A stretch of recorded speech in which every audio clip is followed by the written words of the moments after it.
është sa e dhimbshme, por dhe qesharake doja thoja, që normal që sot ne jemi në këtë standard për shkak të asaj gjëje që ndodh edhe sot në këtë gjykat, apo jo, edhe në sistemin ton të drejtësisë, siç e tha dhe pak më përpara avokati, apo siç na u prezantua dhe nga prokurorët, që pas kanë ardhur vazhdon hetimi, pra në qoftë se dosja hetimore duhet ishte mbyllur në 27 korrik, prokuroria vazhdon, heton, thërret dëshmitar, merr letër porosi, pra do të thotë që hetimi për zotin Meta, Monika Kryemadhi, maman time Fatime Kryemadhi dhe të tjerë nuk pas ka mbaruar, por vazhdon. Çfarë do të thotë? Do të thotë që ne vazhdojmë jemi në hetim paraprak. Dhe arsyeja për të cilën është vepruar në mënyrë të tillë është vetëm një qëllim për të mbajtur zotin Meta në burg, për të mbajtur Monika Kryemadhin dhe familjarët e saj nën presion dhe për të arritur një inat personal që nuk e di të kujt e ka. Sigurisht që nuk është gjë tjetër veç se ata që duan ta bëjnë janë ushtar të bindur të jurikimit, edhe pse sot është në largim e sipër. Megjithatë, një gjë të mirë kishte sot seanca, sepse sot ne kemi personat apo kompanitë që kanë paguar faturat në emër të tash të quajturës LSI, gjë që në këtë moment për shkak të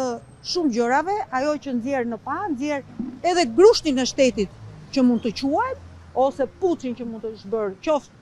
ndaj familjes time apo dhe gjithë rrethit tim